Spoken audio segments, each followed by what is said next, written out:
welcome to Mock the Week. I'm Dara O'Brien. Joining me this week are Andy Parsons, Simon Evans and Mickey Flanagan, Chris Addison, Hugh Dennis and Greg Davies.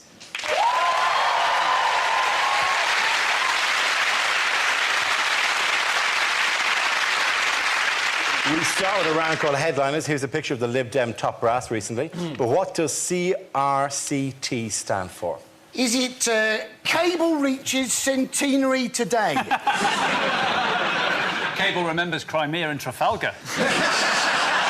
He's got his finger pointed at Clegg. Is it Cable reveals collaborator? Ta-da! Is it Clegg regrets couples therapy? Is it what happened next? Is it Cable reaches and caresses tenderly? Is it Cable resembles crinkly testicle? Could it be can't remember choosing them?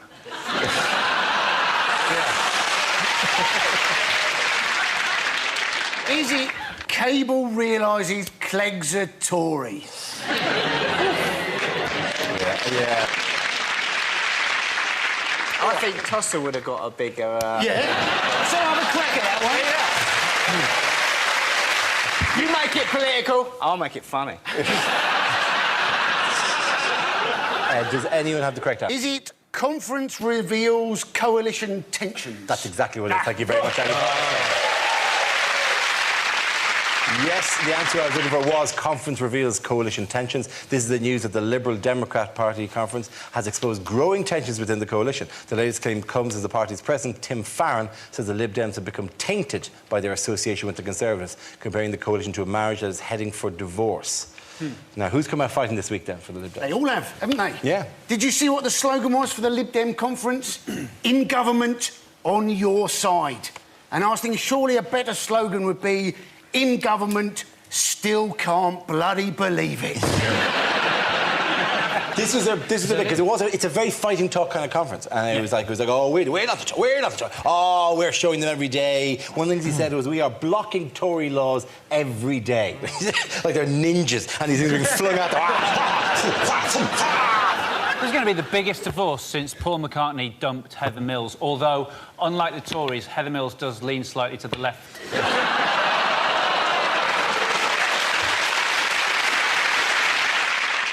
The tragedy of it is that it's on the telly, isn't it? And these are a party in power. They're sharing government, and the conference is on. And when you turn on the conference, you don't think, "Oh, look, I really must listen to all these arguments." You think, "What have they done with diagnosis murder?" It's the language that the press choose to report it in that's amazing. The Daily Mail always choose words to make the Liberals look even more ridiculous than they actually are. They said that the Liberals were threatening to flounce out of government. We're going to go, come on, Vince, get your red box, we're leaving. Talk to the hand, because the legislative agenda ain't listening.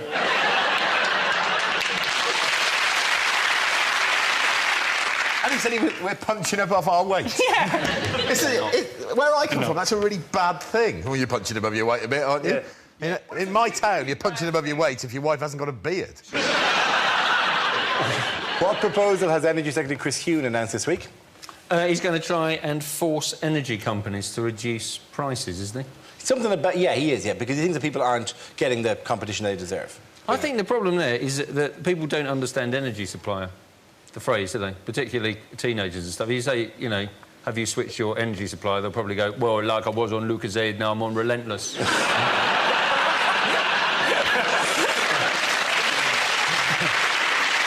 the problem. That is the voice of young Britain, right? Yeah. I'm, in fact, on Economy 7. Oh. And that's supposed to save you money, because the idea is you do things overnight. But I'm not sure it does actually save you money, because you tend to put the washing machine to go on overnight, then you actually forget that you've put it on. 2 days later, you go back to the washing machine, smell the clothes, think, I better put those on again. Isn't Economy 7 saving you money so long as you're using it in 1986? Not that I'm aware. I would say to you, Andy, that cookability is... And if you want to save energy, Andy, you want to fit the best fit ever. It's called Economy It is called Economy 7, yeah. Andy, I've got something to say to you. Boom, boom, boom, boom. SO Blue. Leave him. Don't take the piss out of him. He's got a tiger in his tank. The funny is, I don't get any of these jokes because I grew up in Ireland. I don't get any of these jokes. How about fiddly-dee, have coal? That wasn't a popular ad in Ireland. Thank you very much. It would make things a lot easier if there was an actual difference when you switch supplier. If they went, I've gone from EDF to British Gas, and now, I don't know, it looks a bit French or something. Do you know what I mean? If it just had something about it, but It's it coming out wasn't the gas. patently exactly the same gas and just a different bill. What, Then you there think would- the gas should come out in a different colour? Yes, I don't know, or shape or something. Oh, I like this. This is new. Ooh, dun, dun, dun, dun, dun, dun, dun, dun. Every so often, like a Sonnet Lumiere show would go on. And My father is convinced that since they switched to a French-owned electricity company, that the is coming through slower. He is sure of it. I don't know what it means. and did you think that it's kind of coming with a kind of a French... I'll be there in a minute. Why are you so desperate to have a cup of tea? I'll be there. I'm still distressed to find out that My Economy 7 only existed back in the 1980s. In other news... Yes. What's going on here? Is it? Here's Louis with the over 25s. Is it the 8 stickers I need to complete my Panini... Got it. Got it. I got it. Are they the victims of a ninth man who's been gluing people to rulers? This is a campaign against selling Stella Artois. These are the women you end up sleeping with. Oh, in fact, these are the replies that convinced me to cancel my subscription on Match.com. The bloke in the top right definitely used to have his head slapped by Benny Hill. That's all right. OK. Oh, no, I think I know it's a poster for the new movie, The Unusual Suspects. They are all Amish, by those who are very respected from Kentucky. They've been jailed for non-payment of fines after they refused to put reflective safety signs on their horse-drawn buggies because it was too modern. It wasn't one of the better University Challenge episodes. And the Amish University A versus Amish University B. I do. Sorry, I love the idea of that being a University Challenge, and the scores remain 0 because neither Amish team wishes to use the buzzer.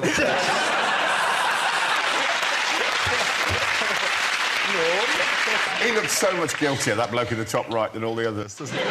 It's like Father Christmas has been hanging out with the wrong people. You want to have a look at one more, Jay? But yeah, let's have a close up at one more.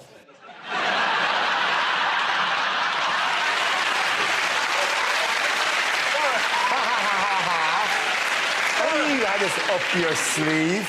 How I would look as a Amish. Is it like a young Ken Clark? It is Ken Clark. Are you sure it's not an advert for Regain Hair Foam? It would be a warning ad. I smeared it here, and it came out here. OK, at the end of that round, the points go to Chris, Hugh and Greg.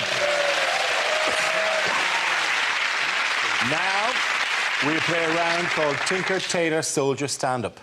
This game involves Simon, Greg and Mickey, so if you could make your way to the performance area, please.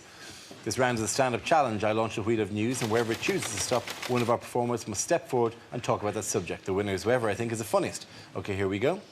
Let's spin the wheel. The first subject is fatherhood. Who wants to come in on that? Greg.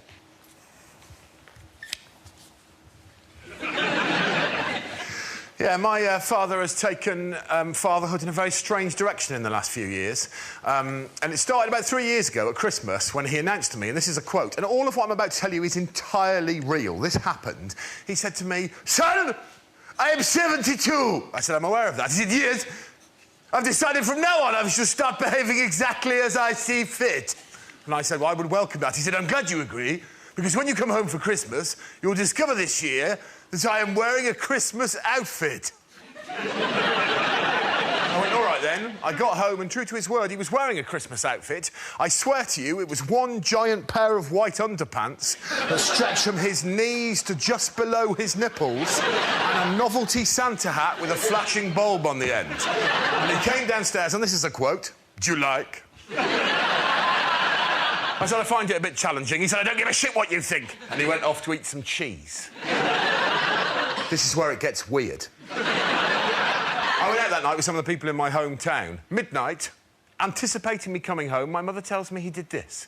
He went upstairs in his Panther outfit. He went to my mother's sheet drawer, for she has one. He took out a double white sheet. He placed that over his head. He went out into their garden and he hid in a bush. With a view to giving me, his then 40-year-old son, a bit of a scare. Presumably, my mother is so sick of his shit, she decided not to tell him something that she full well knew, that on that occasion, I'd stayed over at a friend's house.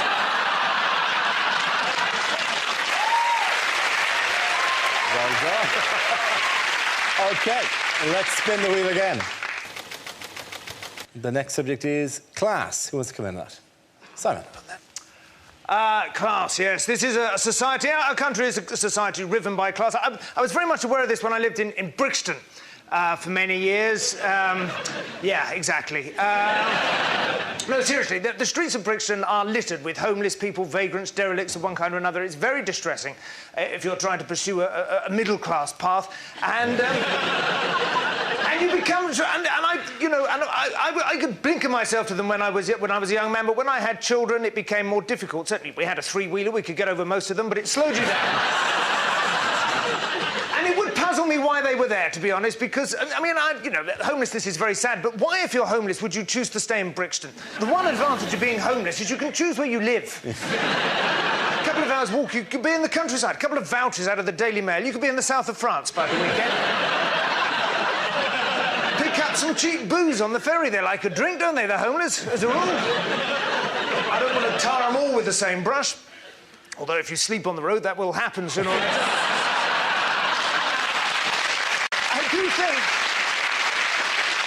I do think it's a bit ironic the favourite drink of the homeless should be a beer called Tennent's.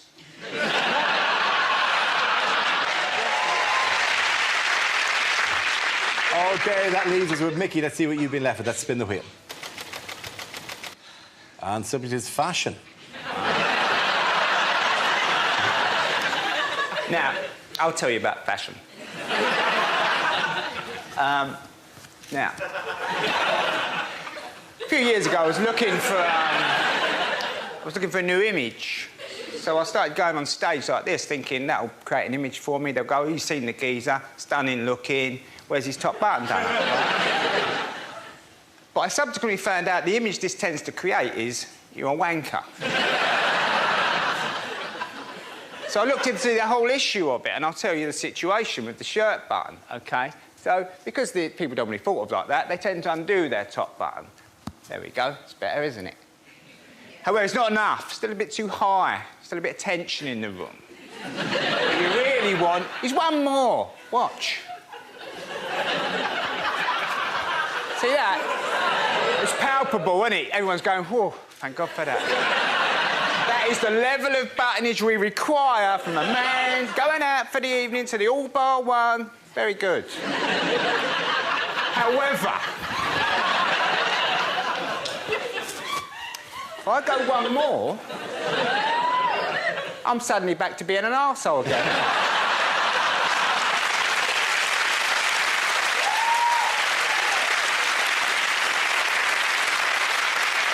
How tough is it being a man knowing that you're going through life only ever one button away from being a wanker or an arsehole? There you go. Well done, all of you. The points there. And go to Simon and Mickey. Come on, let's sit down.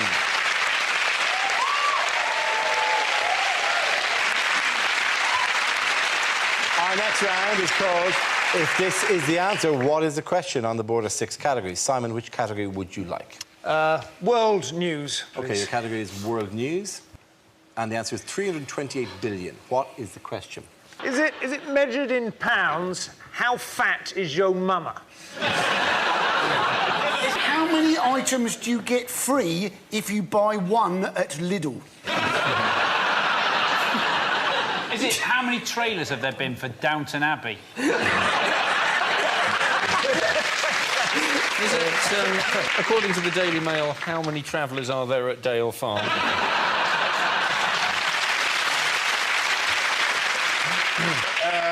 Is it how many press-ups would I have to do to fit into one of Chris Addison's shirts? You'd have to do more than that, big fella. Is it how many troops does President Gaddafi claim are still loyal to him? Is it the number of pieces you get in a box when you buy a wardrobe from IKEA?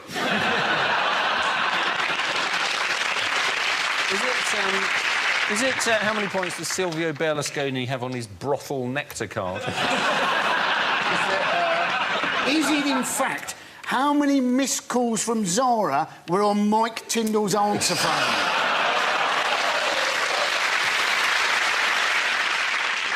Is it, what is the total debt now in euros that Greece owes the rest of us?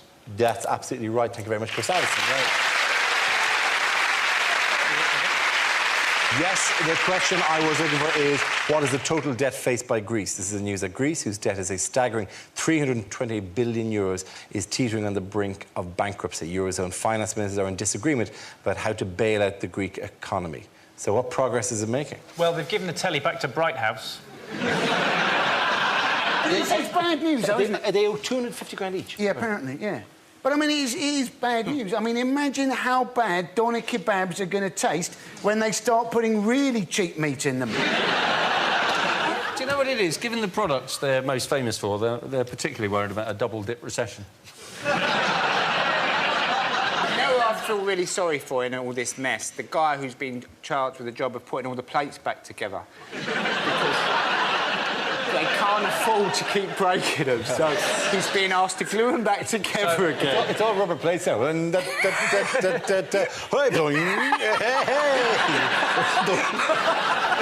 I'm not an economist, but they... You're not. They should have... As far as I can see, they shouldn't have got rid of the drachma, should they? They've kept their own yoghurt, haven't they? Yeah. Yeah, they weren't meant to have that level of debt to join the European Union in the first place, Yeah. were they? There was meant to be a much lower level of debt, but they hid all their deficits from the rest of Europe in a giant wooden horse.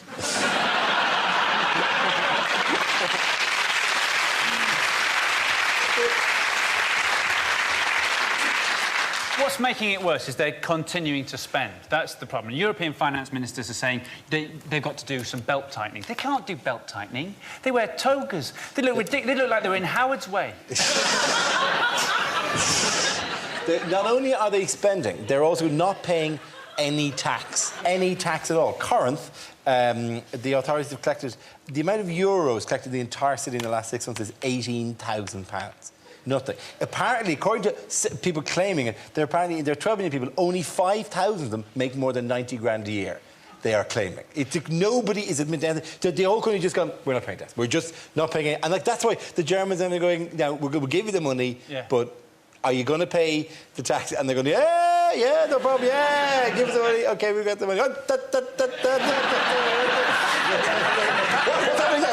Oh, nothing. Nothing. Oh, we're just on the way to pay our tax now. My cousin Costas, he's got the envelope. He's going, OK, bye. It's not strictly relevant, but I went out with a Greek girl once. I can't imagine how this wouldn't be relevant to discussion of their economy.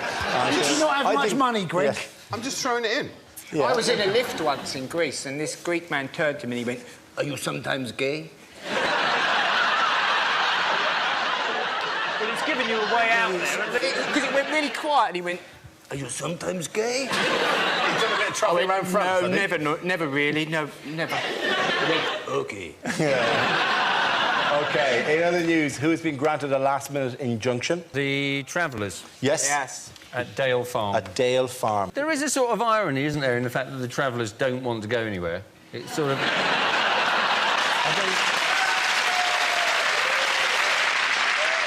But it's just a term, though. It's just a term, isn't it? Yeah, yeah. You know, It's a because term let's for- face it, bouncers don't actually bounce, do they? They If they did, Yeah. when I jokingly pushed one over recently, I wouldn't have spent the night in hospital. And you can understand my disappointment when I went to that swingers party. I saw one of the women interviewed from the site, and she said, putting a traveller in a house is like putting a traveller in a prison. But yet they're building them. You can put a traveller in a lodge. What is that character? It's Jeanette. Sounds like one of the Terrorhawks.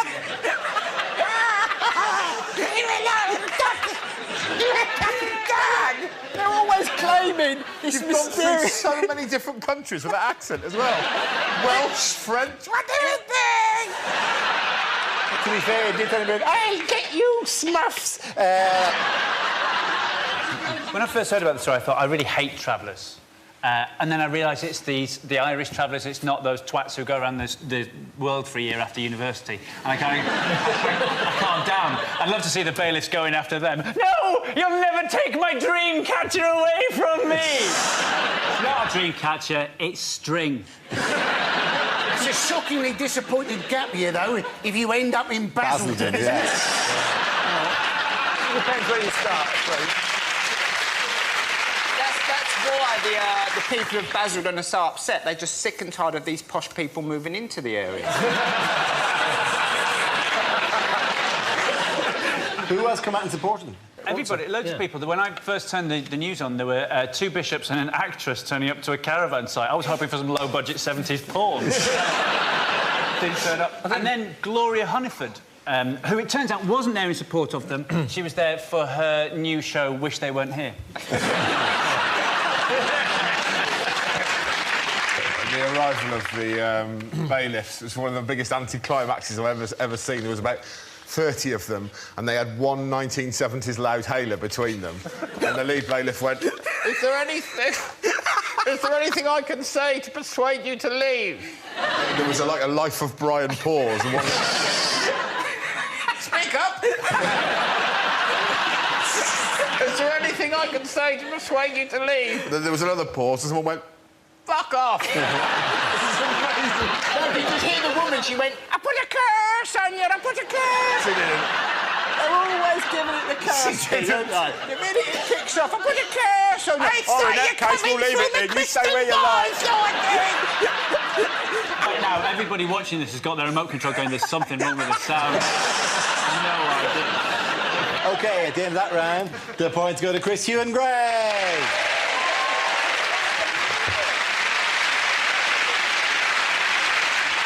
OK, now we come to scenes we'd like to see. So if everyone can make their way over to the performance area, please. I'll read out this week's topics, and then we'll see what our panellists can come up with. OK, here we go. The first subject is unlikely things to hear in a police station. Here, Sarge, the microwave's broken again. Taser that meat pie for me, will you?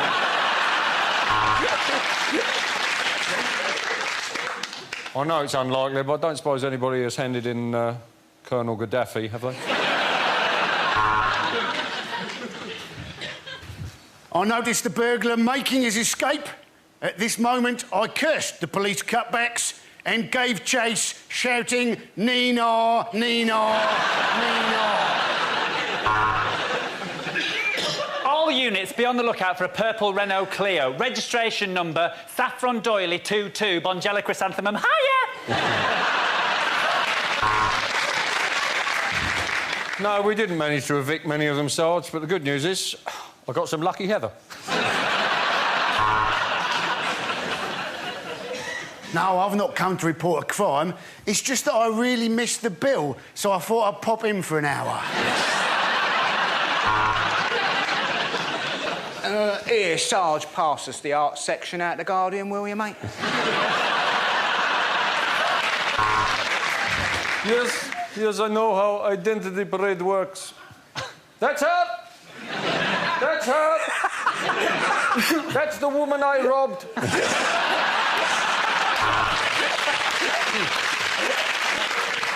Right, listen up. We've got a new man starting. He's half man, half horse. It's Inspector Morse.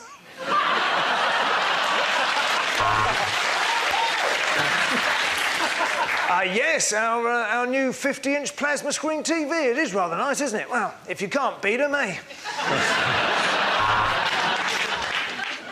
I am charging you with the murder of Mrs. Thompson. That'll be £7.19, please. Right, listen up. There's a giant fly attacking the station. I've called the SWAT team.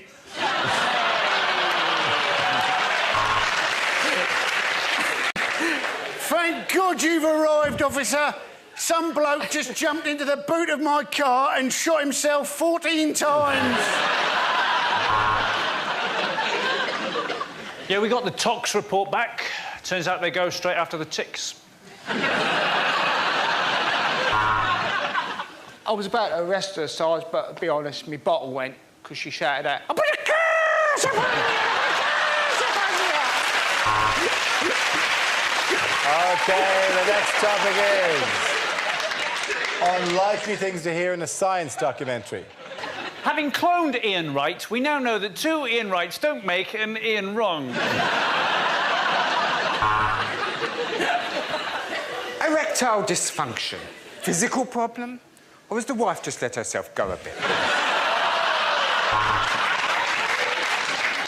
Well, this is incredible. This is a whole new species of miniature tiger. Oh, no, hang on, it's a cat.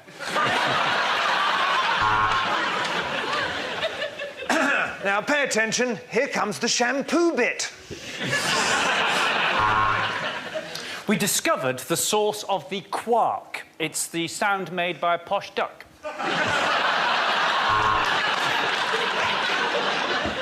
This is a red dwarf. His name is Anthony Worrell Thompson.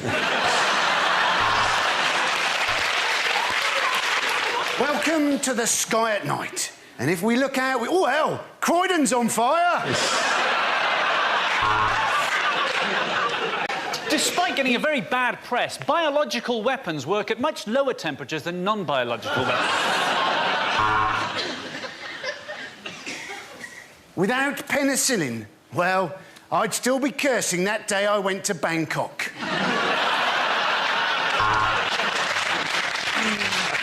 Tonight we look at the ginger community.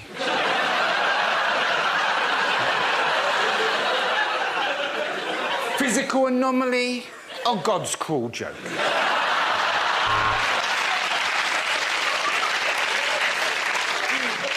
Ah, the Northern Lights. Oh, no, Manchester's on fire.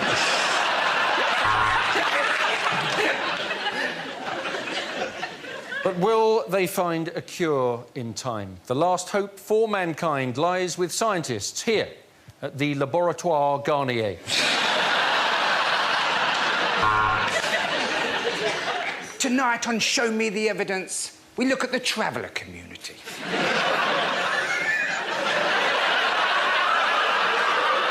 Can they really put a curse on you? And as the sperm swim towards the eggs, it's hard not to think that I've ruined this fried breakfast.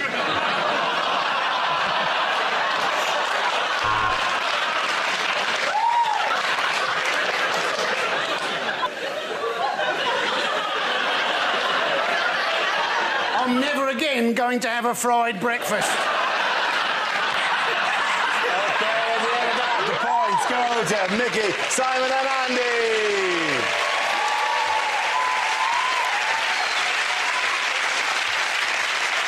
And that's the end of the show.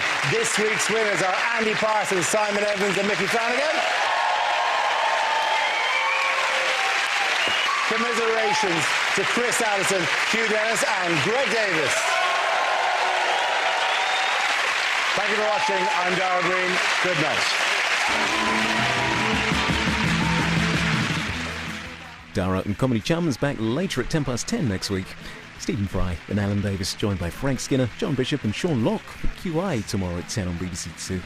Well, over on BBC Three now, a member of the audience is in for an unusual lesson on Lee Nelson's Well Good Show.